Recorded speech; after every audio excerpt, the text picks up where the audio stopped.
What up? What up? What up, you guys? It's Blackwing 2040. Welcome back to the channel. Today, I'm reviewing. Pretty much, I was very excited for this film when it was announced, and the fact that it was able to release on HBO Max today.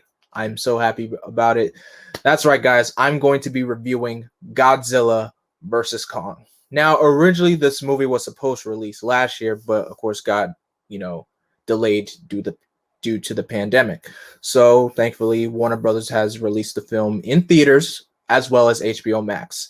And granted, I was able to view this movie today on HBO Max, and I am so glad I did. And I liked it. I actually really liked it. Now, this review is strictly going to be a non-spoiler review because I feel like there's a lot of things that happen in this movie that I don't even want to spoil for anybody. But all I can say that if you are a big, kaiju fanatic, you may actually really like this film. If you like Godzilla King of the Monsters, this film may actually really pique your interest. It really will. So I want to talk about, the cast of this film. You have a very big star-studded cast in here. You have Alexander Skarsgård, Millie Bobby Brown reprising her role from this movie. You have Rebecca Hall, Brian Tyree Henry, Shun Oguri, Isaac Gonzalez, Julian Dennison, and that's pretty much majority of the cast of this movie. But something I noticed as I was watching this film, they said there was a certain character from Godzilla King of the Monsters was going to reprise a role in this movie. Zhang Ziyi. She surprisingly, which I'm surprised about, she didn't make the final cut. I mean, this is just one thing it's not really a spoiler, but she wasn't on the final. She was supposed to reprise her role in the movie, but she didn't make it in the final cut of the film. So that's kind of odd if you ask me. But anyway, granted, when it comes to these kind of movies, whether it be like giant monster movies where characters are, or other films like the Teenage Mutant Ninja Turtles or the Transformers, I don't really necessarily care about the human characters. I really don't. I watch these movies because of the monsters. The monsters are what make the franchise. Granted, I know having the human characters in here is supposed to give a human element, to these movies, but for me, I don't care about the human characters. I really don't. So this film, to me, it's all about Godzilla and Kong in this movie for me. And if you're wondering which team I was repping Team Godzilla because let's be honest, guys, Godzilla is king of the monsters. It's in his name, king of the monsters. I mean, people may not think, Kong is a monster, King Kong, hence his name, but come on. King of monsters. If people look at Kong at his size, you think they're going to consider him a king? No, people can think of him as a giant monster. So, I mean, giant gorilla, but at his size, that's kind of a monster. That's monstrous, if you ask me. So definitely Godzilla, Team Godzilla all the way. That's my team that I'm repping, guys. And honestly, as I was watching this movie, anytime I see moments where, Godzilla and Kong were like next to each other on the screen, first of all, their interactions of just like the fight scenes between Godzilla and Kong were just amazing. Those fights were just amazing. I loved every single bit of those fights, from that shot in the trailer where you see Kong wielding an axe blocking Godzilla's atomic breath. That was a cool shot. I'll admit that was a cool shot.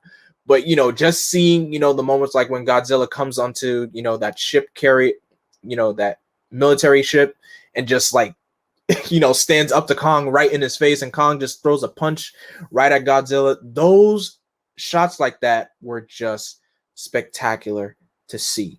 But as I'm looking at these characters, some moments I'm thinking, I know people said that Kong did grow in size. Like his size that he was in Skull Island is different from his size here in this film.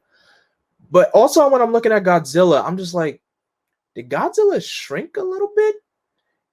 It's either that or it's just the way how they have the overhead camera shots on Godzilla. I'm thinking that he shrunk a bit. But that's just me. Maybe Godzilla shrunk, or maybe he's still the same size. But for some reason, I feel like he did shrink a bit. But Honestly, guys, this just the fact that we get to see these two in modern 21st century filmmaking, Godzilla and Kong on the same screen, because these two had not been seen on screen since 1962. And that's crazy. That's a very long time. It's almost 50 years. Almost 50 years those two have been together on screen. Wow. So almost half a century later, we get these two together on screen again. And honestly, I gotta say something about the scoring in this movie. I don't know who the composer is, but as I was, watching this film and listening to the music, there are some points where the composer he kind of plays the original Godzilla theme from, the original feature back in 1954. I don't know how, but that was a nice, callback to the original Godzilla film. And a lot of people think that Godzilla is like the monster or the villain of this movie. Technically, no. There's not really. There is a villain, but if I say that's kind of revealing a spoiler, so I won't mention it. But there's a bigger reason why Godzilla seems like a threat in this film. See, the thing is with Godzilla is he's a force of nature, and he cannot. If you provoke him, he will attack. So think of it's kind of like a creature in the wild. If you bother it so much, it's gonna attack you. So basically, if you mess with Godzilla, he's gonna attack you.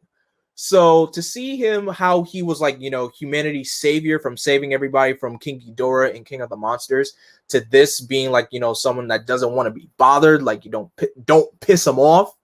It's a very interesting switch up for Godzilla as a whole. It's very interesting. And Kong, I actually like what they did with Kong in this movie, because in Skull Island, you get to see how Kong is just, trying to take out, first of all, the fact that he was able to take out Samuel Jackson in Skull Island to begin with was crazy. But here you get to see, a different side of Kong. It's like to the point where Kong is like, he's lonely. He wants to be with his kind. And like if you see in the trailer, you see that little girl that makes a connection with him, who could communicate with him through sign language and everything. It's a very interesting side of Kong that I never thought I would see. Because usually when you think King Kong, you think, oh, the ape that gets captured and gets sent to New York, falls in love with a woman, and then he takes the woman, he climbs up the Empire State Building. You don't really get that with Kong in this universe at all. You don't really get that. You get like a totally different piece of Kong, and I like that. I really do like that. So anyway, guys, that's pretty much my review of Godzilla versus Kong. I don't love it. It's not like a full-on masterpiece. I'm actually straight up satisfied with this film, and I'm glad I was able to catch it on HBO Max. And my rating I'm going to give this film, I'm going to give it a solid 3.5 out of 5. Because there are some points in this film where I feel like it does drag a little bit, just a little. Not too much. It doesn't drag too much, just a little bit. But I felt like somewhere in the beginning, this film's pacing was very fast. It seemed very fast in the beginning. But it does, kind of slow down a bit, once, it gets itself going. Like right around probably like the 20 or 30 minute, probably like around the 10, 20 or 30 minute mark of this, 20 minute or 30 minute mark of the movie, it does start to, slow down a bit. But I appreciate the movie. It was great. I liked it for what it was. At the end of the day, I'm thinking, if they do plan to continue making movies like this, I don't know what they do, because pretty much the whole MonsterVerse was leading up to this film. So now with Godzilla versus Kong having their battle, it makes you wonder, like, where could they go with the MonsterVerse now? I mean, the possibilities are endless. There's a whole library of kaiju monsters that they could choose from. So I don't know.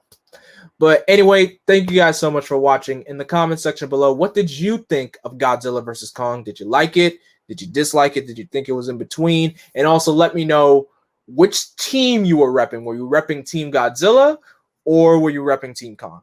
And also another question, if the MonsterVerse were to continue, which kaijus would you like to see appear in this universe? I think for me, I probably would want to see Gigan.